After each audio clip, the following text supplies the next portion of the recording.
Have you ever felt like you're just stuck? Like you're fighting some invisible force, putting in all the effort, but getting absolutely nowhere? Well, listen, it's not because you're broken. It's because your brain is literally defending your old identity like a fortress. In this explainer, we're going to hand you the architectural plans to recode that internal map, not by gritting your teeth and trying harder, but through a really precise engineered system. Let's get into it. This one quote, this explains pretty much every failed New Year's resolution you've ever had. You gotta understand, your brain's number one job isn't to make you happy, it's to keep you alive.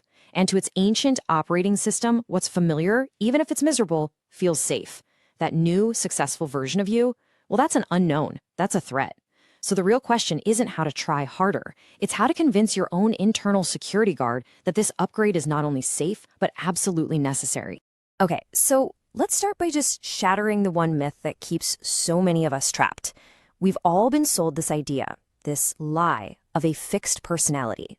We think our procrastination, our anxiety, our limiting beliefs, we think they're hardwired into us, like our eye color. But what if I told you your personality isn't some permanent state? What if it's just a performance you've practiced over and over, a kind of hallucination your brain projects just to keep things predictable? So every single time you self-sabotage, every time you slip back into old habits, I want you to hear this. It is not a moral failure. It's a defense mechanism. Your brain is just running an old safety script, and honestly, it's executing that code flawlessly. Your system is working perfectly. It's just running the wrong program. The technical term for this is identity homeostasis.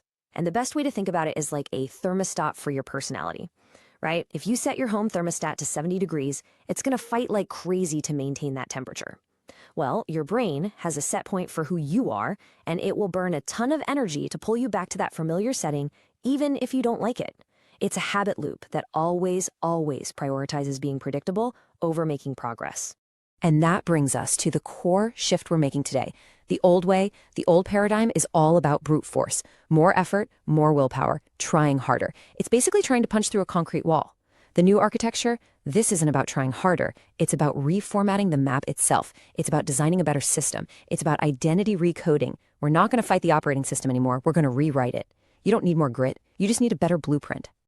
You know, every computer has bugs, and your brain is no different. The problem is what we can call the consistency glitch.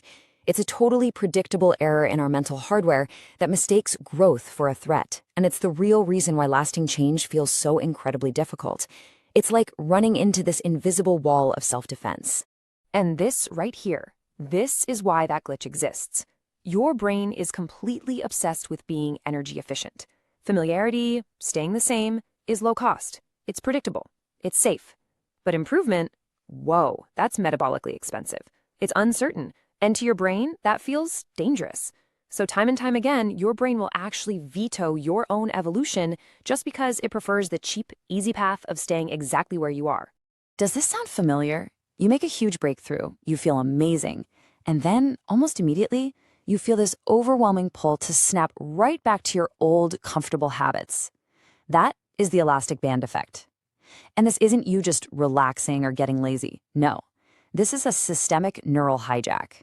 It's your brain's homeostatic mechanism literally yanking you back to your familiar set point because it's terrified you've stretched too far from safety. And this cycle is how that hijack becomes a prison. It works like this. You set a new goal, which creates a new pattern. Your brain immediately flags this as an error signal. That triggers a consistency veto, which forces you into a conditioned relapse, back to the old way. And the most terrifying result? Your brain literally learns to associate progress with the pain of this internal conflict, which just makes the next attempt feel even harder. Okay, so we've diagnosed the problem. We totally get the glitch in the system now. So it's time to install the patch. We are done fighting the system. From here on out, we are deploying a powerful, really elegant upgrade to overwrite that old faulty programming. This is the recoding engine. And this 3-step protocol is the whole engine. It's simple. First, the Anchor Audit. We're going to find and delete the triggers that activate the old you. Second, behavioral engineering. You have to provide cold, hard proof that the new you is real. And third, narrative weighting. This is where you learn to reward the activation of the new self, not the retreat to the old one. And let's be perfectly clear, this is not some fluffy self-help tip. This is a full-on operating system upgrade for your personal hardware. We are moving from a place of identity fragility, where you're just kind of hoping you'll change, to a place of architectural authority, where you create the conditions that make change inevitable. So why does this work so much better than just willpower? Let's get into the science of it, because to really buy into a new framework, you need what I call biological belief. You need to understand the mechanics of why this recoding engine is so powerful on a neurological level. And it all comes down to energy management inside your own head. This slide just lays it out perfectly. The old way is reactive, it's high friction, you waste so much mental energy just managing your own insecurity and fighting yourself.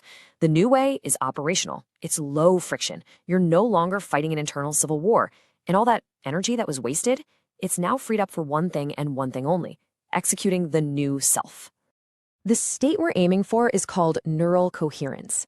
See, when you're in what's called schema conflict, when your past self is at war with your future self, your brain signals are messy and chaotic. But when you recode the map, you create coherence. All of your neural resources finally align, and that makes the signal for your new identity overwhelmingly strong and clear.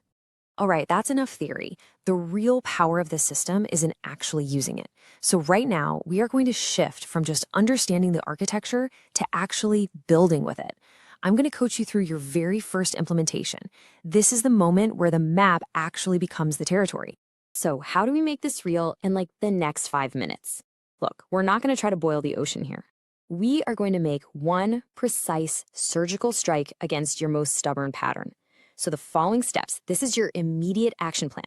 Forget about motivation for a second. We're all about the mechanics. Here is your protocol. It's called the anchor sieve. 1, find the physical trigger. What's the one cue in your environment that activates the old you? 2, the spatial shift. For just the next week, do your most important work in a new physical space. Break that environmental anchor. And 3, the narrative sieve.